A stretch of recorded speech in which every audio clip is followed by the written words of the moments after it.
Sandro, una leyenda de la música con una voz que resonó en el corazón de América Latina, dejó una huella imborrable en la historia del espectáculo.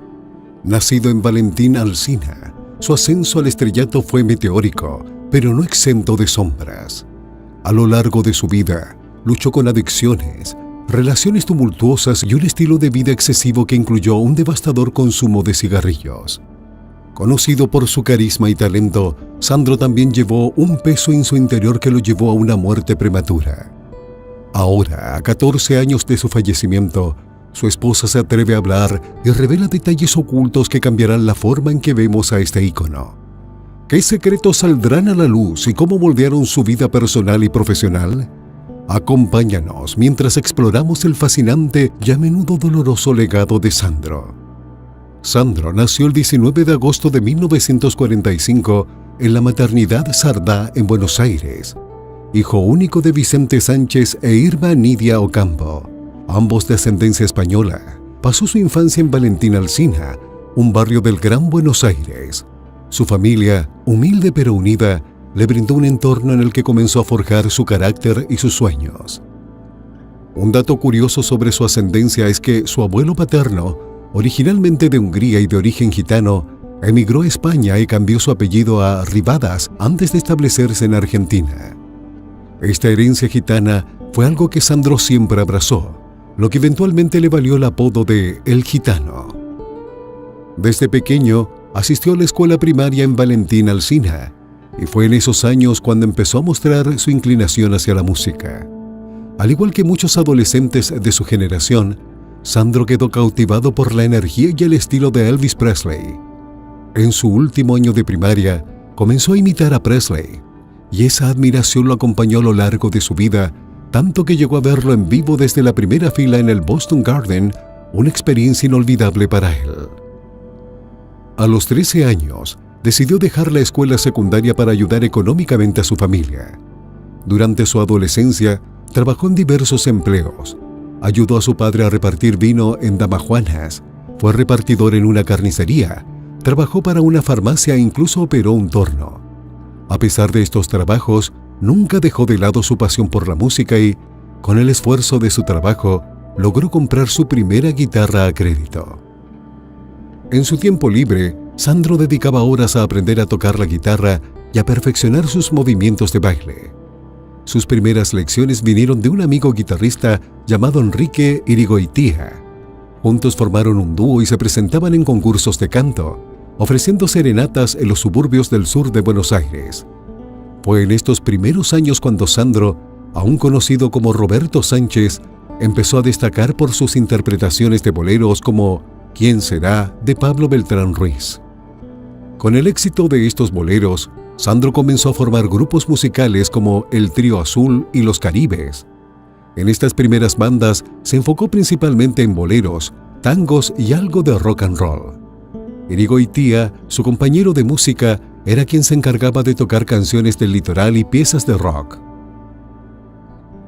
Reflexionando sobre esos primeros años de su carrera, Sandro admitió en una entrevista que la música, especialmente el rock, tuvo un papel transformador en su vida. El rock me salvó, confesó. Me alejé de las calles, de los cuchillos y de las pandillas para tomar una guitarra. Dejé la chaqueta de cuero y las cadenas. El rock me rescató de lo que podría haber sido un camino oscuro. Fue a principios de los años 60 cuando Roberto Sánchez decidió adoptar el nombre artístico de Sandro, un nombre que sus padres habían querido darle desde su nacimiento, pero que las autoridades no permitieron en aquel momento.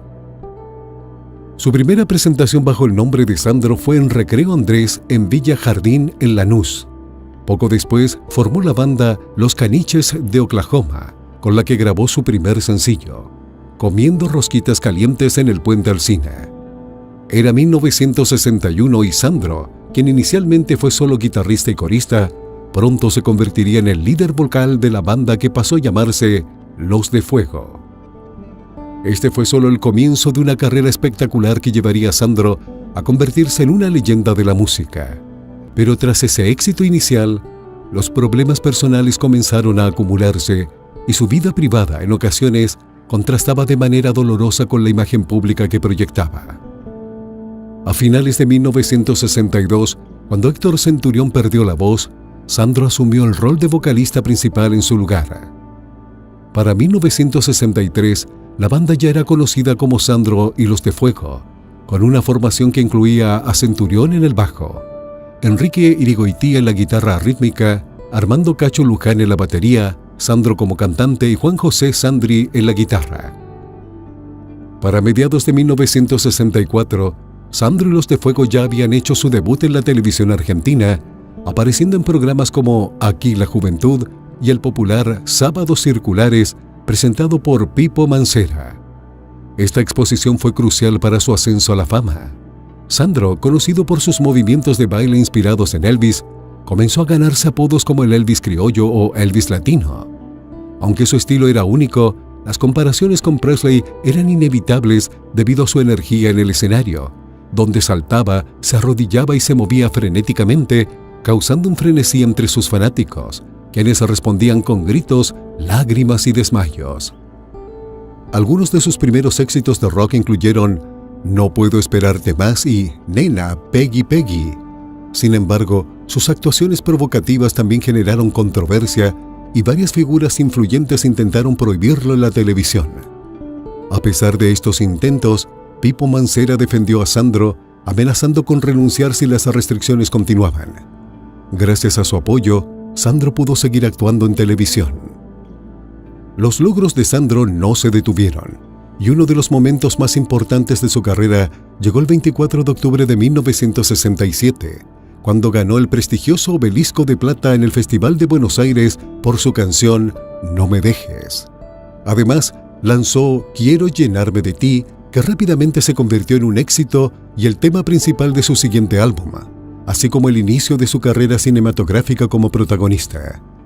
En febrero de 1968, tuvo una destacada actuación en el Festival de Viña del Mar en Chile, un evento que marcó un gran paso en su proyección internacional.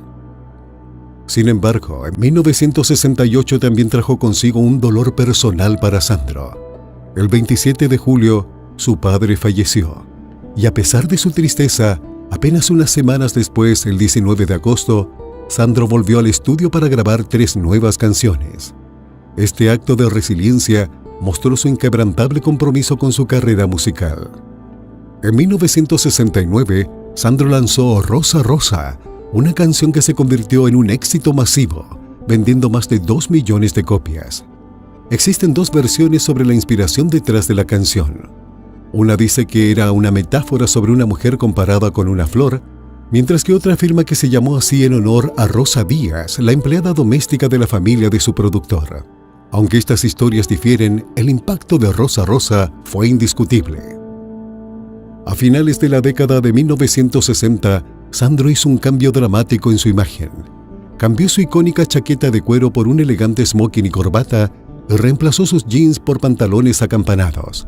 Sin embargo, mantuvo su inconfundible cabello largo y desordenado, largas patillas y esos enérgicos movimientos de baile inspirados en Elvis Presley. Esta nueva apariencia, combinada con su voz seductora y potente, se convirtió en su marca registrada. Las fans de Sandro, comúnmente conocidas como sus chicas, eran una parte vital de su persona pública. Sus apasionadas reacciones durante los conciertos, que incluían lanzar ropa interior al escenario, añadían una atmósfera de frenesí y desenfreno que definía sus presentaciones en vivo. Este estilo confrontaba las normas tradicionales de la época sobre la virginidad femenina y las relaciones prematrimoniales en América Latina, convirtiéndolo en una figura polémica pero irresistible. Reflexionando sobre su relación con la audiencia, Sandro comentó una vez: "Cuando hago movimientos sensuales en el escenario, siento que debe haber 450.000 ratas corriendo en la audiencia. ¿Qué están mirando estas chicas? ¿Qué necesidades tienen? ¿Qué vacíos sienten? Me intrigan". Esta capacidad de Sandro para conectarse con el público de una manera tan profunda y personal fue una de las claves de su éxito. A lo largo de los siguientes 12 años, entre 1969 y 1980, Sandro lanzó 12 películas y una cantidad igual de álbumes. Su prolífica carrera en el cine comenzó en 1969 con las películas Sandro de América y Quiero llenarme de ti, consolidando su estatus como un ídolo no solo de la música, sino también del cine. El 2 de agosto de ese mismo año, recibió un disco de oro en Nueva York, reconociéndolo como el artista latinoamericano con mayor número de discos vendidos en los Estados Unidos. En Caracas fue honrado con el trofeo Rafael Guinanda como Artista Extranjero del Año en 1968 y 1969, un galardón otorgado por un jurado compuesto por artistas, periodistas de radio y televisión y el público venezolano. Durante la década de 1970, Sandro continuó dominando la escena musical en Venezuela, ganando el trofeo Meridiano de Oro, votado por el público a través de los periódicos 2001 y Meridiano en múltiples ocasiones, destacando su inmensa popularidad. A medida que su fama crecía, Sandro adoptó el apodo de Gitano, un nombre que un productor le dio y que supuestamente hacía alusión a su herencia familiar. Su abuelo paterno, de origen húngaro, era considerado de ascendencia romaní, lo cual le habría otorgado el apodo. Sin embargo, este origen ha sido tema de debate entre quienes creen que fue más bien una estrategia de marketing que una realidad genética. En los primeros años de 1970, el 11 de abril, Sandro hizo historia al convertirse en el primer artista latinoamericano en presentarse en el icónico Madison Square Garden de Nueva York. Durante esta histórica noche, ofreció 2 conciertos en vivo en el Felt Forum, atrayendo a más de 5,000 personas en total.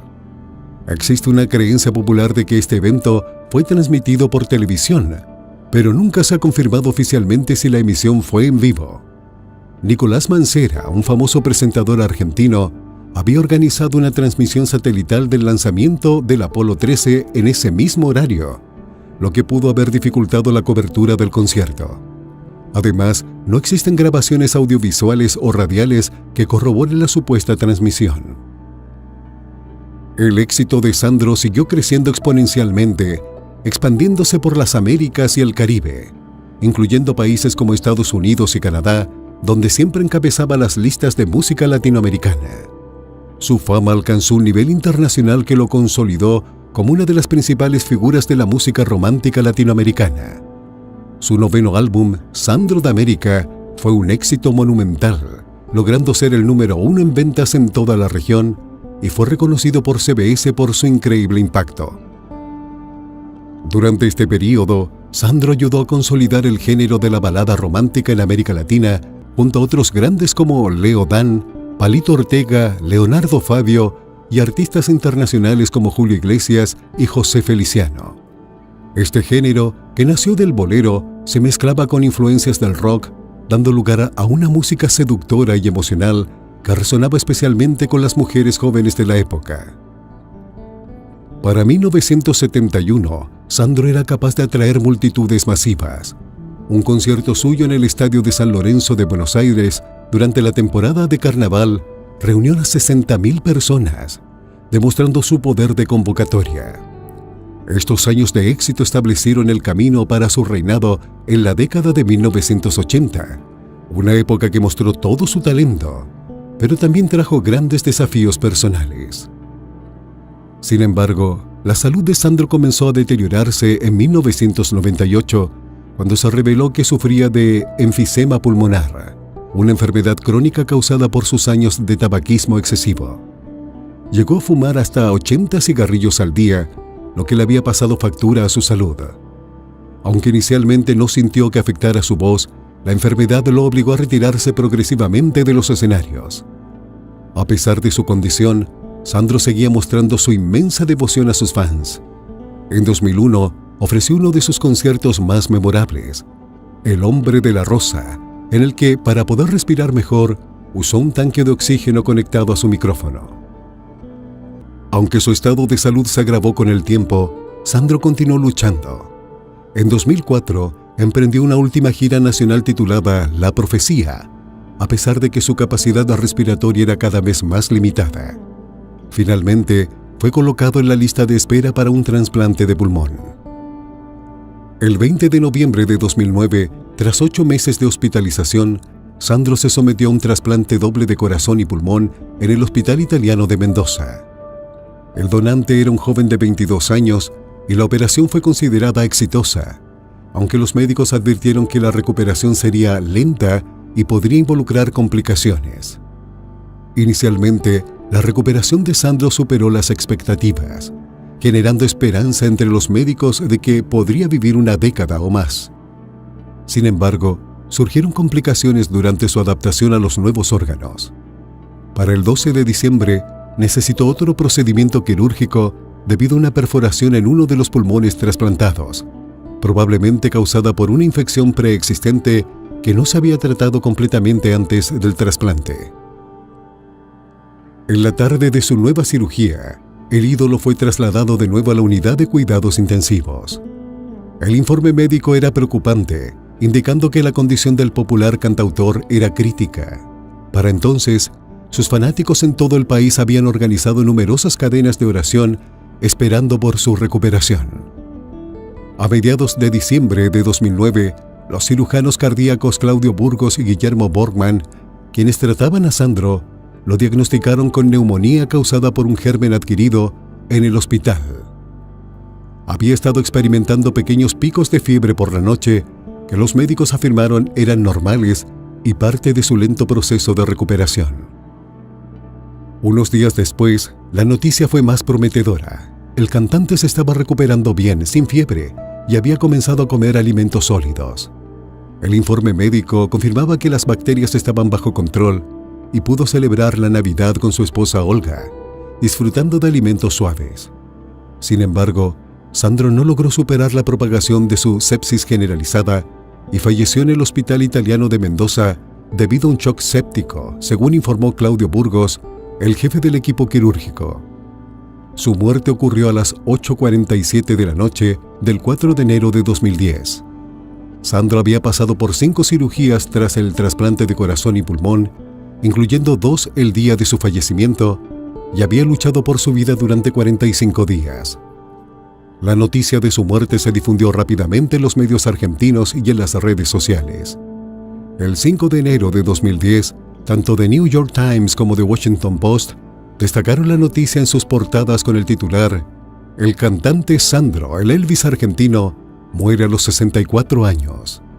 La BBC también cubrió su fallecimiento de manera similar. El 5 de enero, largas filas de dolientes se extendieron por varias cuadras mientras las personas acudían a presentar sus respetos en el Hall of the Lost Steps del Congreso Nacional Argentino, el mismo lugar donde se había realizado el velorio de la cantante Mercedes Sosa 3 meses antes. Desde la 1 de la tarde, el público, desde jóvenes hasta ancianos, asistió para despedirse. Sin embargo, la familia de Sandro decidió restringir el acceso de la prensa a la sala donde estaba colocado su ataúd abierto. La exposición duró hasta la madrugada del 6 de enero, cuando fue enterrado en un cementerio privado en Longchamps. Más de 50.000 personas se alinearon en el Congreso para presentar sus respetos y más de 100.000 siguieron su procesión fúnebre. Olga Garaventa no era inicialmente fan de Sandro, pero compartió una profunda historia de amor con él y fue la única persona con la que él se casó en el registro civil. La recordamos en el día del lanzamiento de Tengo una historia así, un nuevo álbum de Roberto Sánchez que incluye 2 temas inéditos y 9 versiones nunca antes escuchadas. Tras separarse de su primera pareja, con quien tuvo 2 hijos, Manuela y Pablo, Olga comenzó a trabajar con Aldo Aresi, el manager de Sandro. Ella se encargaba del mantenimiento del castillo y las oficinas del gitano en Boedo. Olga conoció a Sandro por primera vez en 1994, pero no fue hasta una década después que él empezó a fijarse en ella. Durante ese tiempo, Sandro había estado involucrado con María Elena Fresta, a quien aparentemente dejó para perseguir una relación con Garaventa. Un amor que llega sin aviso, describió Sandro sus sentimientos por Olga en una entrevista con La Nación. Yo llamaba y él me pasaba con Aldo. Obviamente, ella estuvo allí durante 13 años y yo la miraba sin realmente verla. Pero una tarde la vi. Fue solo un beso en la mejilla mientras nos estábamos despidiendo, ya que nos dirigíamos a Rosario. Ese beso pareció encenderlo. Todo estaba en la carretera y ni siquiera podía hablar. Pensé, ¿qué está pasando? Estoy perdiendo la cabeza. Y también pensaba, tengo casi 60, tengo una familia. Recordó el cantante en esa entrevista que estaba en el coche completamente desconcertado y confundido. Saqué mi teléfono y la llamé diciendo: «Tengo un beso pegado en los labios y la clave de ese beso está en tu boca», continuó Sandro. Olga inicialmente pensó que había cometido un error. Sandro relató que ella pensó que debía haber querido llamar a su esposa. Después de un rato, la volvió a llamar y le dijo: «Lo que dije era para ti». Así, siguieron hablando por teléfono durante días y eventualmente todo progresó. Garaventa dijo que después de esa segunda llamada, pasaron 6 meses hablando por teléfono sin verse, debido a la salud de Sandro y su situación familiar. Fueron 6 meses de conversaciones telefónicas. No podíamos encontrarnos por su salud y su familia. Lo respetábamos. Todo entre nosotros era más medido y sólido. «Me enamoré de Roberto, no de Sandro», expresó. Para diciembre le dijo: «Trabajarás hasta el 31 de enero de 2005 y luego vendrás a casa». Le dije claramente: «Mira, así soy yo. Verás este lado de mí todo el tiempo. No tengo problema con ello». Garaventa fue la compañera leal de Sandro durante sus últimos años, que fueron particularmente desafiantes. Mostró una notable fortaleza durante su complicado trasplante de corazón en Mendoza y los posteriores 45 días de una recuperación que nunca llegó. Abrumada por el estrés, Olga desarrolló una infección intestinal y tuvo que ser hospitalizada. El cirujano cardíaco Claudio Burgos comentó en ese momento: «Olga soportó mucho estrés, estaba enfrentando una batalla difícil y eso le pasó factura». Hoy, Olga sigue viviendo en la mansión de Banfield, donde recibe visitas de sus hijos y nietos. El fallecimiento de Sandro marcó el fin de una era para sus seguidores y dejó un impacto duradero en el ámbito musical. 14 años después, su esposa Olga Garaventa finalmente ha roto su silencio, ofreciendo nuevas perspectivas sobre su vida juntos y los retos que enfrentaron. ¿Cuáles son tus pensamientos sobre las reflexiones de Olga y cómo el legado de Sandro sigue resonando hoy en día? Comparte tus comentarios a continuación. Si deseas mantenerte al tanto de más historias sobre Sandro y su impacto perdurable, no olvides dar like y suscribirte a nuestro canal para más contenido.